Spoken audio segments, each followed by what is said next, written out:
Many thanks for staying tuned. It's still the conversation here on Lagos Television. Today we're focusing on Nigeria's political institutions. Now, the political institutions are key structures and systems that govern the country. They uphold the rule of law and ensure democracy. And a lot of times when we talk about political institutions, people are quick to think it is just about the political parties, but not necessarily talking about all of those institutions that make up the country and will aid the dynamics and the workings of our democratic system of government. So today we'd like to take a look at some of those institutions that we term very key to the sustenance of democracy in Nigeria. We do have a lawyer and political analyst in the studio this morning, and together we'll be having this conversation. Join us today as a welcome, John Dare Oloyede. Thank you for being here on the program. Thank you for having me. Good morning. Let's start this way. It's a mindset. When you say political institutions in Nigeria, people just assume that here you're talking about only political parties and not necessarily all of those components that make up the institutions that will drive democracy to work. But then we do know that the three arms of government are also very key and crucial to Nigeria's political space, talking about the executive, the legislature, and the judiciary.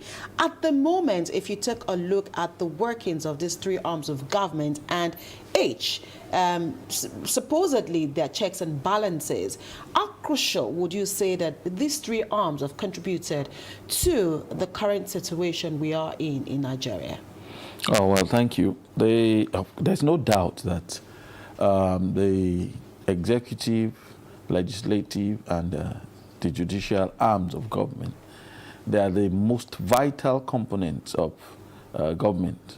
In any country where the system of government we are practicing, where it's been adopted, they are constitutionally recognized. Yes, like you said, there are so many other components of governance, other units, other institutions that are there. But in terms of the Constitution, the workings of government in a federal structure like we have in Nigeria dovetail into all these three institutions, the executive arm of government, the judicial arm of government, and the legislative arm of government. Now, there are other subunits that have to come together to aid these three main institutions. Like, for instance, you talk about the security institutions, the police, the army. You have to talk about the electoral institutions, INEC. This is where INEC comes in. INEC comes in. You have to talk about other institutions at the lower level, the local government, the and state the government the state itself, government, where they have their own legislative houses. They have the judiciary at the federal, in a federal structure.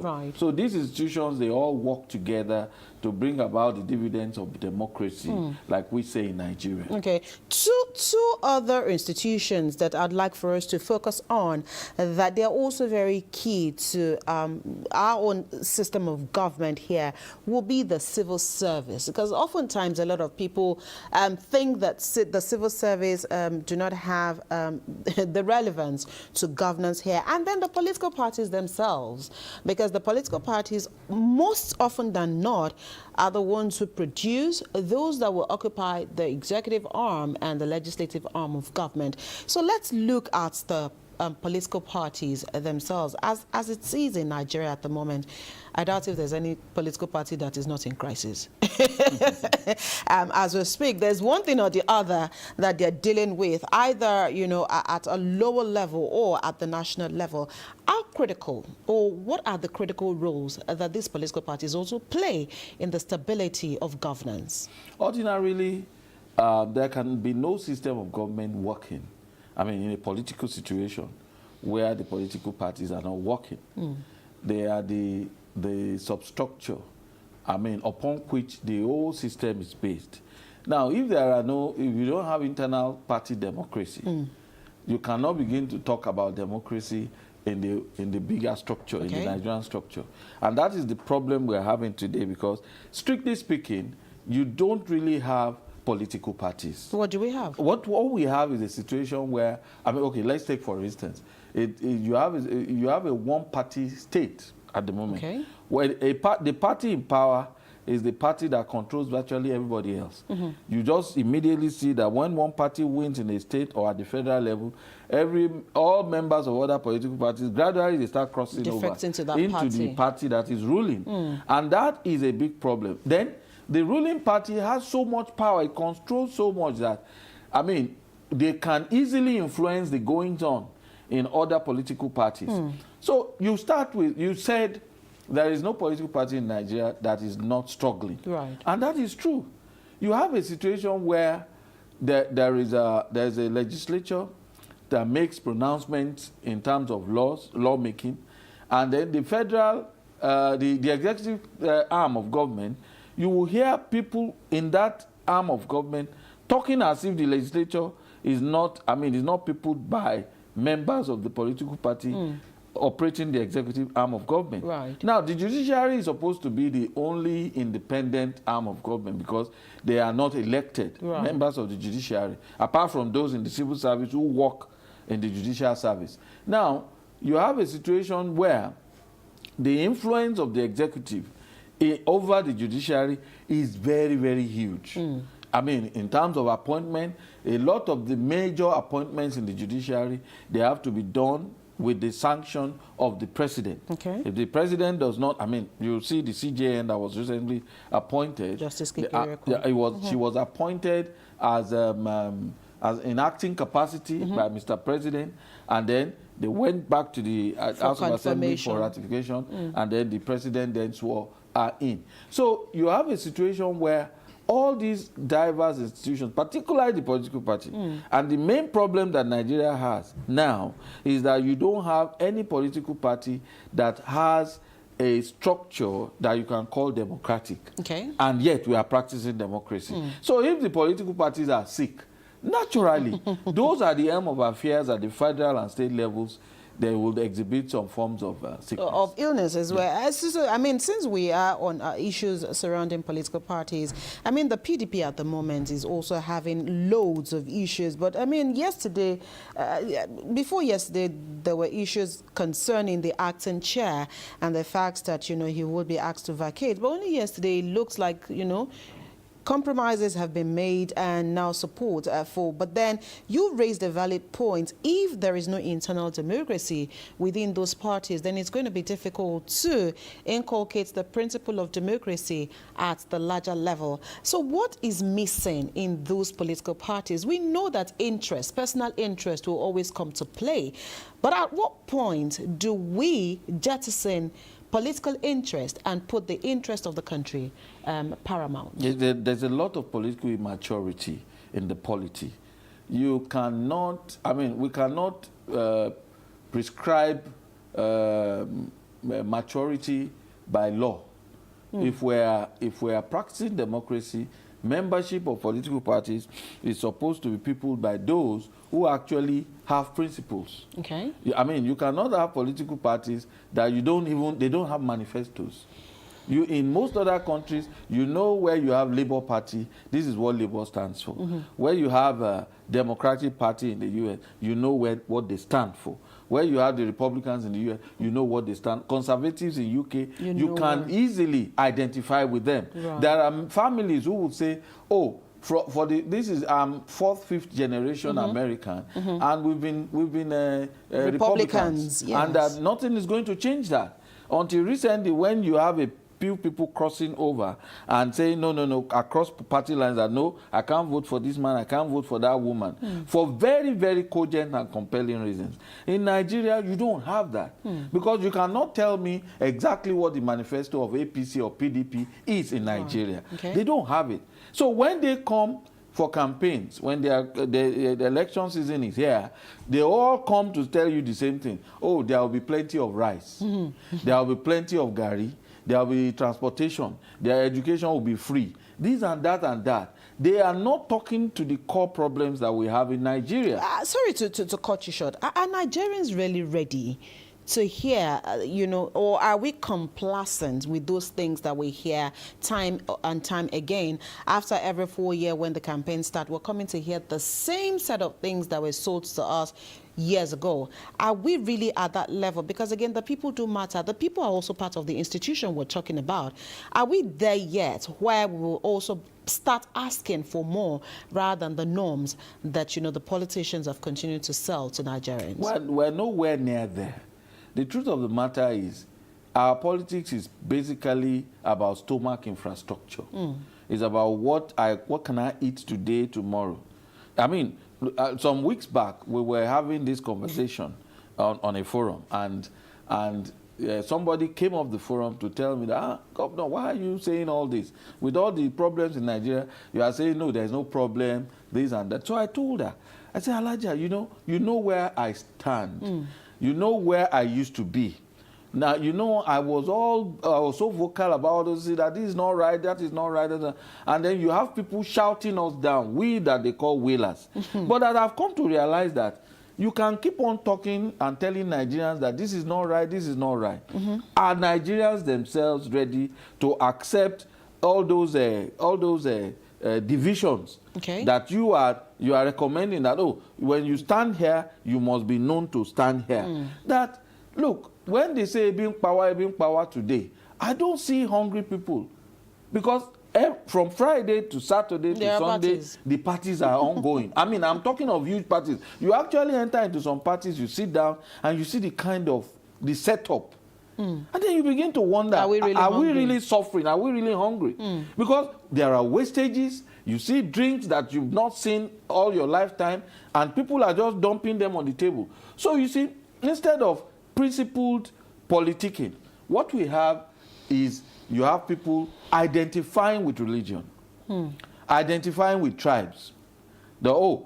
This person, even at the local government level, you will hear people saying, I mean, where I grew up in, they are already campaigning for chairmanship and all that, councillorship. And you hear them say, no, this person grew up in this particular street. So we must vote for him because we all grew up in this street. You understand? They are not asking whether he's competent. Okay. They are not asking whether he's ready. Nobody is asking whether he can deliver. All they are saying, street by street, is, he comes from my street. Perhaps he understands our language. It's so easy for him to say, during Christmas or New Year, he would organize a big party for them. A big carnival. I mean, street carnival. Exactly, street carnival. So he would give them jerseys and all that. That is what politics is about. What can I get? You see people just get, for Maggie, they will vote. In Ekiti State, I got this expression, say, "Di Boko Sebe." I mean, you actually have people going to the queue. Your pot of soap is guaranteed, and it's for maybe 5,000, 10,000. You get it and you vote. I mean, you are voting, you are getting paid. And the Boko Sebe. When I heard that expression, today when my Ekiti friends went, I said, Michonu, stop talking nonsense. You people collected money just to cook a pot of soup, and the soup is finished. We are just gone. 1.5 years into 4 years. How many more pots of soup would we cook? Let's talk about, again, successive administrations have come up, and this is also one of the things that they've also complained about. I remember former President Muhammadu Buhari saying that corruption is fighting back. And, we know that at the moment, this is also one thing that's, this administration is also trying as much as possible. And there are anti-corruption agencies. We have the ICPC, we have the EFCC. Are they living up to the billing? Especially the EFCC, where you have issues surrounding the White Lion, who has evaded all forms of arrest till we speak, and yet we have officials of the EFCC swooping on other forms of other individuals in the case of either financial fraud or other things. And so if you look at the fight against corruption and the facts that we've had more media trial than trial itself in the court of law. I know you're a lawyer, that is your area of expertise, but are you confident that the anti-graft agencies are living up to the billing? No, they are not. Yeah, I mean, truth be told, the cases you hear that EFCC started, concluded, and won, I mean, they are very few and far in between. When you consider the the number of cases that they get involved in, the kind of people they chase around, the Yahoo boys, all these people, I mean, they prosecute only the minnows. Those who have no... I was talking about rule of law yesterday somewhere, and I said this rule of law, because I heard that a court pronounced judgment in a case that is less than 2 weeks old. And I said, is it because of the people involved that suddenly the way and manner you have even commenced particular proceedings, that nobody is raising an eyebrow? How can you start a case like that? And then immediately you are hearing that, oh, judgment has been entered, so amount, injunction has been granted. And I said, look, this rule of law thing is something that is recognized in the Constitution. Rule of law applies to everybody here, to all of us. It simply states that we are all equal before the law. But the question would you ask us, are we really equal before the law? When you go before the police, let's start with the police. If you go to the police, I mean, you have a situation where if you are not well dressed and you enter the police station, I mean, as somebody who against whom some allegations have been made, they will just dump you behind the counter because no questions asked. You have not looked like you. But when you enter into a police station, well dressed with your babariga or agbada, I mean, flowing, you know, and the perfume is pungent enough, and I mean, yes, and you say, I want to see the DPO. They just take you right inside. So you actually write your statement before, if you have a statement to write. That the rule of law starts from there. So this rule of law thing in Nigeria is, I mean, it simply means that there are different laws for different categories of people. And that is what obtains with EFCC too. Because if you tell me that a former governor, for the whole of 8 years, he was untouchable because of immunity, as prescribed by the Constitution, and then he stops being governor, and we know for sure that he's still in this country. And they said this man, after being persuaded, a lot of people intervened. He then strolled majestically into EFCC premises. And they said, oh, EFCC says, no, we cannot attend to him now. This is a man that you've been asking for. The chairman said, look, if I don't get this man arrested and taken before the court, I will resign. The chairman has not resigned. The white lion, or what do you call it, is walking free, and he's still boasting. I mean, lawyers have come and gone. The cases that they had filed, lawyers were there. Some lawyers were identified for sanctioning or as sanctionable. Nothing has happened. What's the role of, where is the NJC in all of this? Well, NJC is not a court of law. But it is a disciplinary body. Yes, it's like, it's like a supervising body, a supervisory body over the judiciary. So first of all, NJC does not dabble into matters over which it has not been invited. Okay. There has to be a petition to NJC that, oh, this is wrong. Then, I mean, it then looks at it. That is where judges are involved. Okay. There is a body that deals with lawyers, legal practitioners who bring frivolous applications or applications that are just not there before the court. But then, the caliber of lawyers who bring all these frivolous applications, they appear to be untouchable. And that's where the rule of law thing is failing in Nigeria. Because we always have a Nigerian version of everything. If rule of law is rule of law, if the rule of law in Nigeria is the same as practiced everywhere else, I mean, you and I can say that, oh, this man that is before that court is going to jail, definitely. But in Nigeria, nobody can say with all certainty that a rogue, a thief, who has stolen his state dry, will go to jail. Because tomorrow you come and the court will even award costs against the EFCC, against the police, for, I mean, in favor of a man that is obviously a criminal. A criminal. And so we've talked about let's quickly backtrack a bit, because I think we also didn't delve properly into the role of the legislature as an arm of government. We've talked about what the executive should be doing. Now we've also talked about the judiciary. The legislature is also on the tripod, and there seems to be a good rapport between the current legislature and the executive, that practically everything Mr. President brings is given veto power, and, you know, take a bow and you go. Is that really healthy for Nigeria's democracy? It's definitely not healthy. They are like a rubber stamp for executive action. But they've said they are not rubber stamp. Well, they have said so. You and I know that that's not the truth. I mean, or I know. I don't want to. Yes, I don't want. I know that that's not the truth. Okay. Because what we see in practice is not what should be happening. Right. You have a situation where, and that's part of the internal democracy we're talking about. You have 109 senators. You have 360 members of the House of Reps. Right. 10 from each state, 3 senators from each state, and 1 from Abuja. Now, these people come from different parties. And today, you have situations where issues of national interest come before them. Okay. And you don't have dissensions. Everything that comes before them, there is no party, you don't hear that, oh, Labour Party member said, no, don't let's do this. Right. This is Labour or the obedience. You know, it's either they are being disobedient or something is very dysfunctional.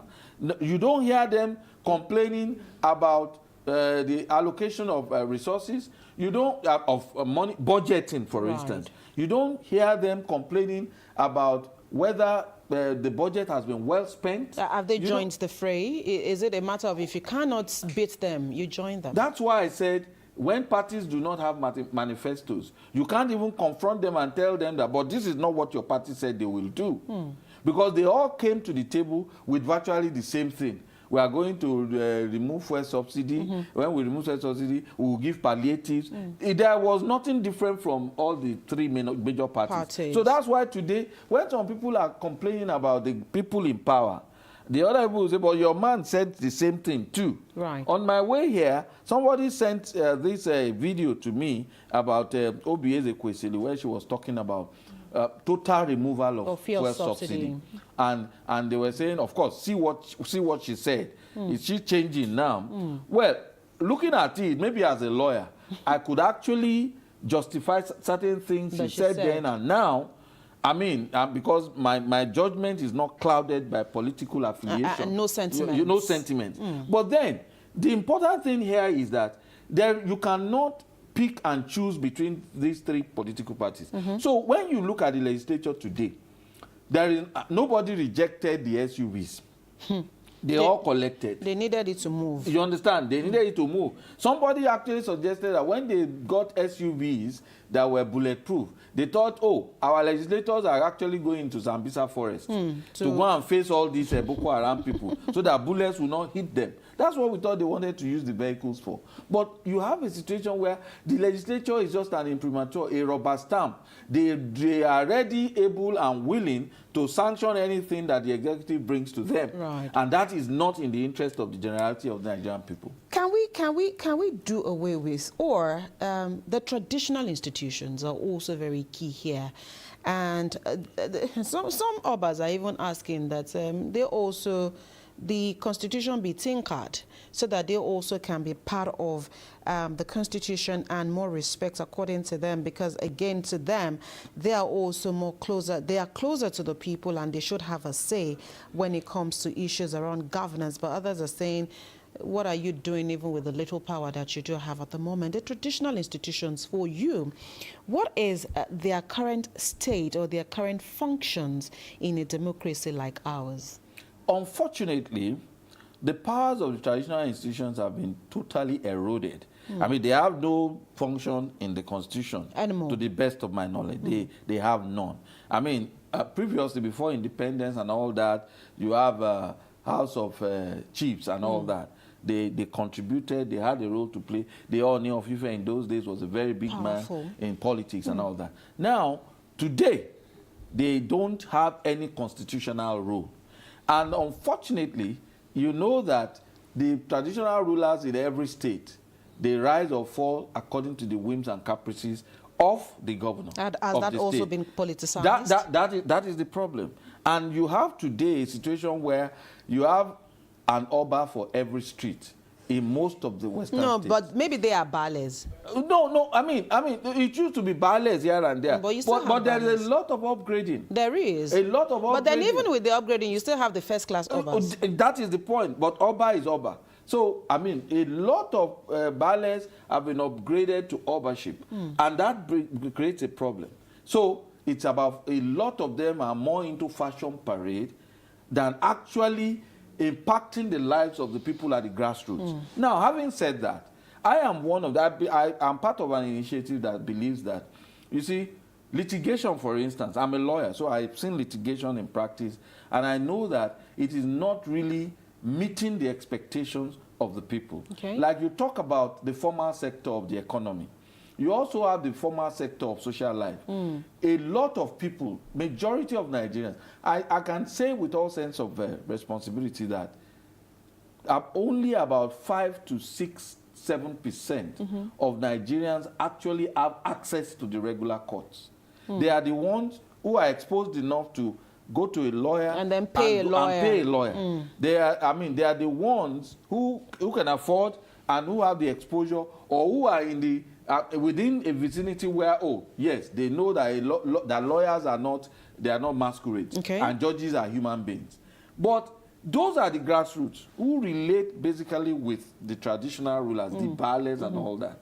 You see, in the olden days, the baales actually dispense justice. That's why you call them Okolu. Yes, Okolu. They dispense justice. The Obas also dispense justice.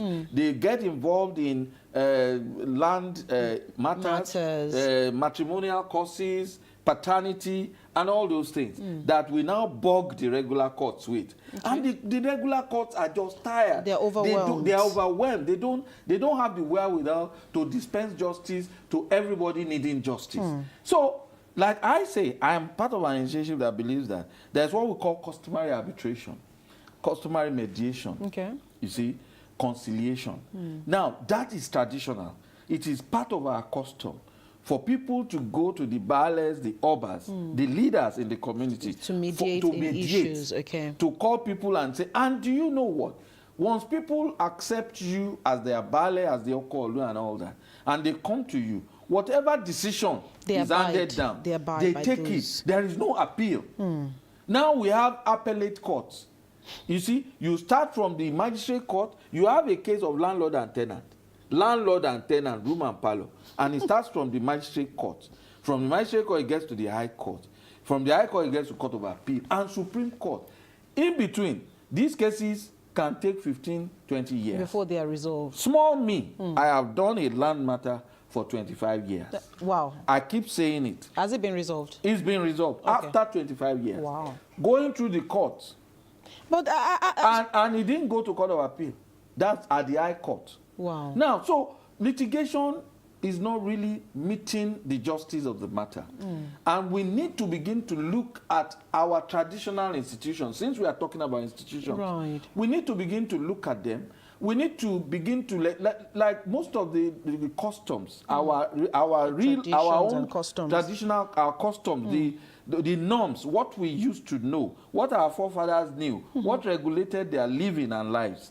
Now, do you know that in the regular courts, if you have to go to the high court and you are saying that the tradition in my area is that cousins cannot marry.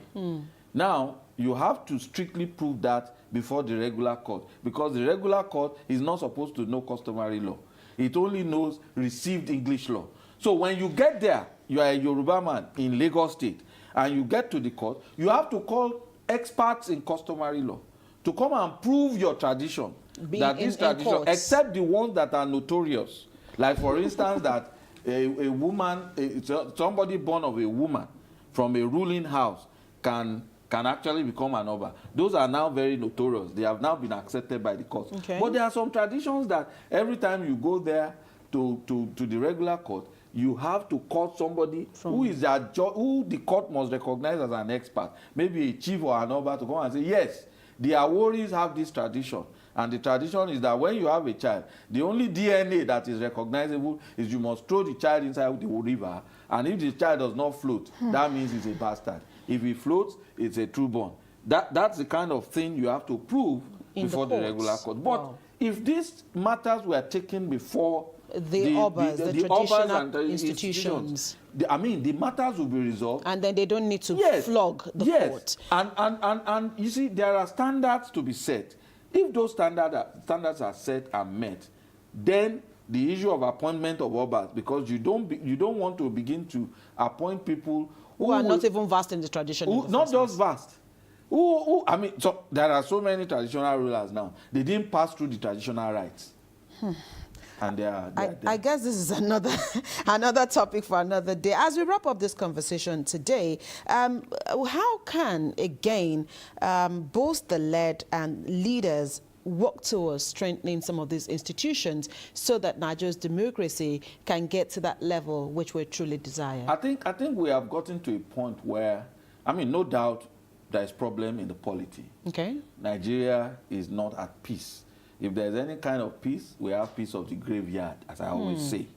Now, and I think there is no better person to redirect the course of our national ship than Mr. President. He came there.